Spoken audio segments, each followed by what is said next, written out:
Assalamualaikum warahmatullahi wabarakatuh. Anak-anak, materi mata pelajaran Bahasa Indonesia kelas 9 semester Gesal. Ya, untuk pertemuan ke-1 persiapkan buku, buka.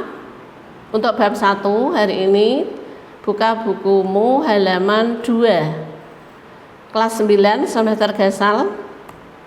Anak-anakku sayang, kelas 9 yang Ibu banggakan, mari belajar Bahasa Indonesia bersama Ibu Muktamarah.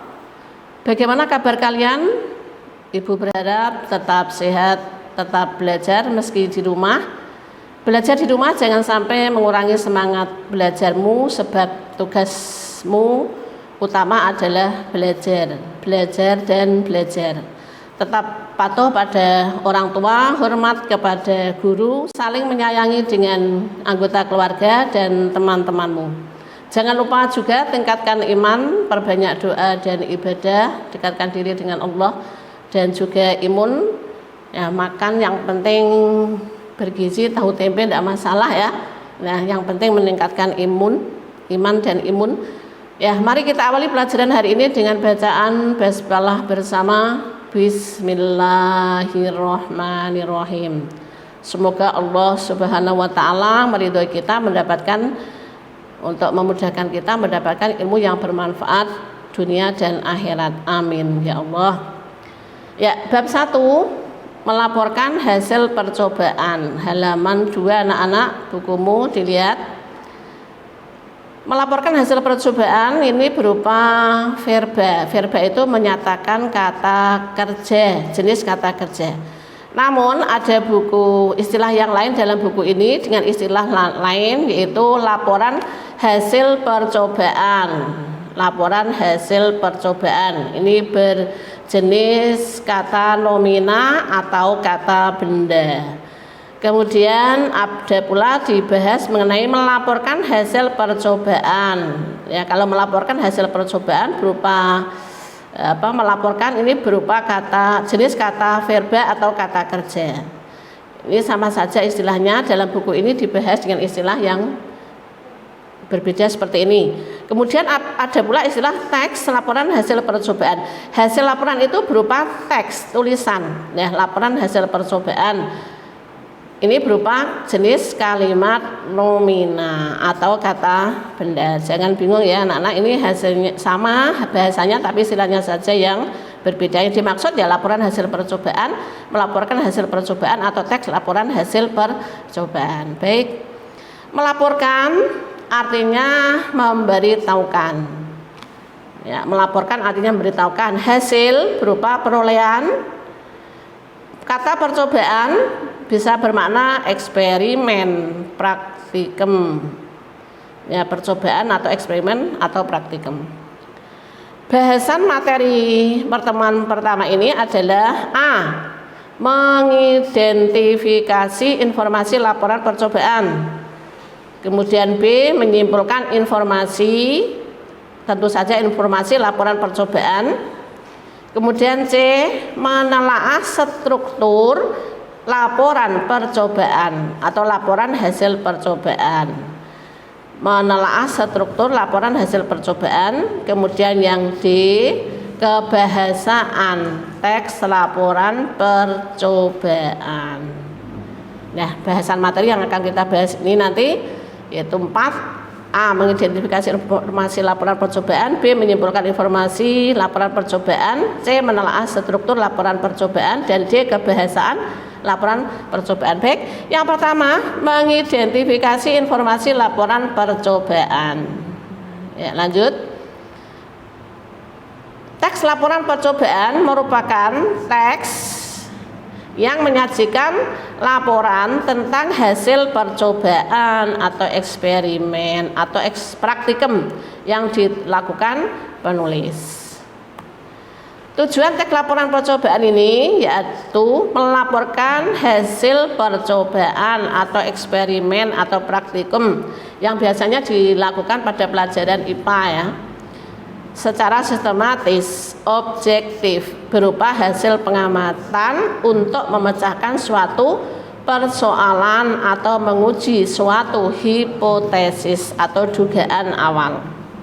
Ya, baik anak-anak, untuk mengidentifikasi sebuah bacaan atau teks itu laporan hasil percobaan atau bukan, maka kalian perlu mengetahui ciri-ciri laporan hasil percobaan.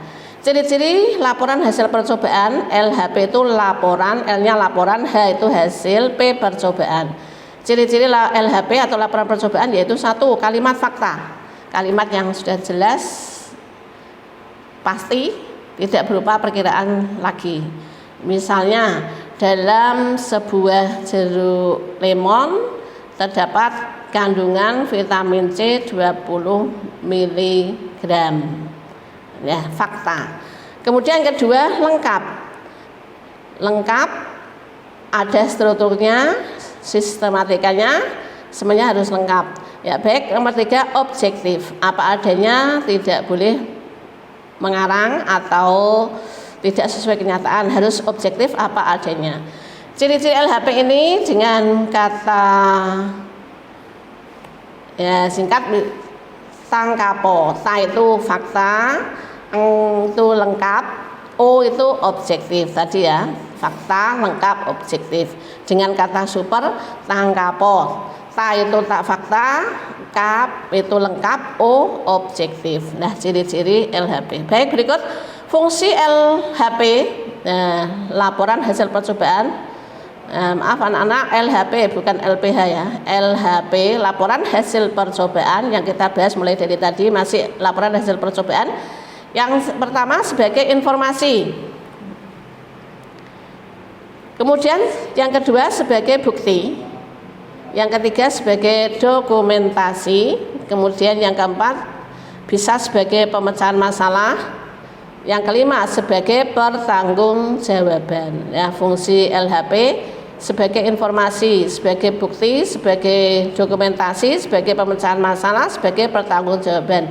Dengan kata super, fungsi LHP yaitu info, buku, masa, tanggung. Info itu informasi, bu itu bukti, ku itu dokumentasi, masa itu pemecahan masalah, tanggung pertanggung jawaban. Nah, ini informasi, bukti, dokumentasi, pemecahan masalah, pertanggung jawaban dengan kata supernya info, buku, masa, tanggung. Baik, cara mengidentifikasi laporan hasil percobaan LHP, laporan hasil percobaan. A, harus mengetahui struktur, paham mengenai struktur teks laporan percobaan. Nah, struktur itu artinya sistematika, urutan, susunan teks laporan. Harus mengetahui itu dulu. Kemudian B, memuat informasi berdasarkan fakta nyata. Kemudian yang ke C, faktual berdasarkan hasil penelitian, eksperimen, pengamatan yang telah dilakukan. Baik, berikut yang B, menyimpulkan informasi laporan percobaan. Menyimpulkan atau mengambil inti atau menyampaikan pendapat menggunakan bahasa berdasarkan isi yang dipaparkan sebuah teks, yaitu berbentuk model teks laporan percobaan, antara lain A, karya ilmiah, kemudian B, laporan praktikum. Langkah-langkah menyimpulkan ragam model teks laporan percobaan. A, melakukan percobaan tertentu atau tadi eksperimen atau praktikum. B, menulis tujuan, alat, bahan, prosedur, atau prosedur ini ada yang menyebutnya sebagai langkah-langkah atau cara kerja dan hasil percobaan. C, menuliskan simpulan hasil percobaan. Itu langkah-langkah menyimpulkan ragam model teks laporan percobaan. Melakukan percobaan terlebih dahulu atau praktikum atau eksperimen dulu. B, menuliskan tujuan, alat, bahan, prosedur atau cara kerja atau langkah-langkah dan hasil percobaan. Kemudian C, menuliskan kesimpulan hasil percobaan.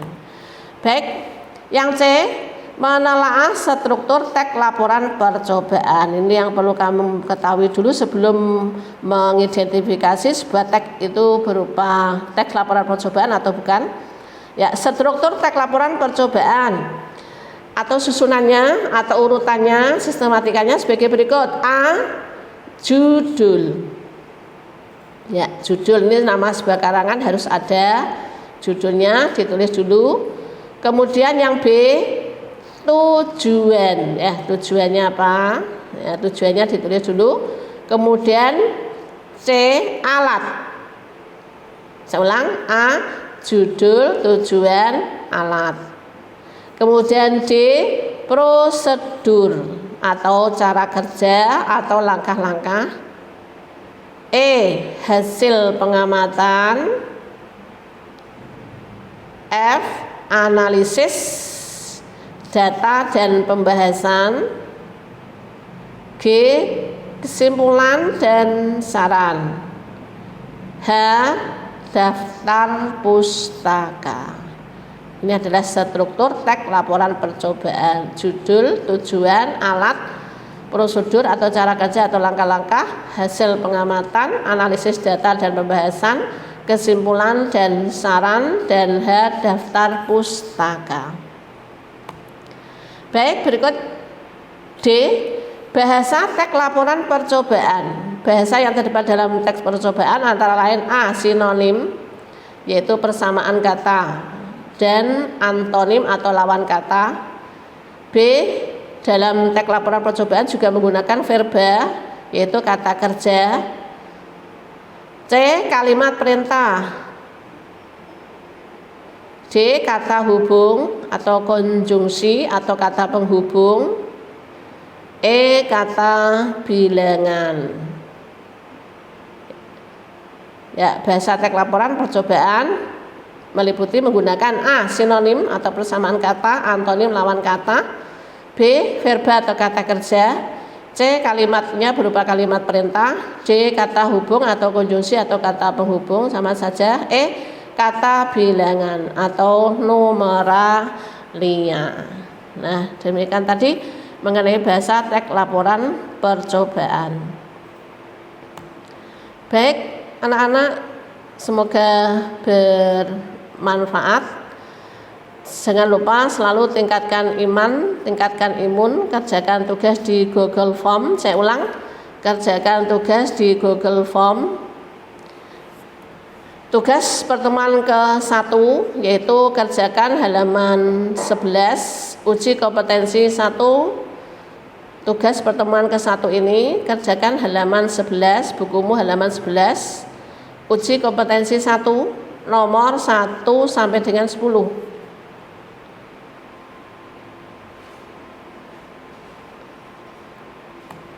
Semua siswa kelas 9 harus atau wajib mengerjakan tugas. Harus dan wajib, hukumnya harus dan wajib. 1 jam setelah menyimak tayangan pertemuan ini. Saya ulang, tugasnya pertemuan 1 yaitu kerjakan halaman 11, uji kompetensi 1, nomor 1 sampai 10. Semua siswa kelas 9 harus atau wajib mengerjakan tugas. Paling tidak 1 jam setelah menyimak tayangan pertemuan ini. Di mana anak-anak? Di Google Form. Jangan lupa jawabannya tulis di Google Form. Terima kasih atas perhatian anak-anak dan atas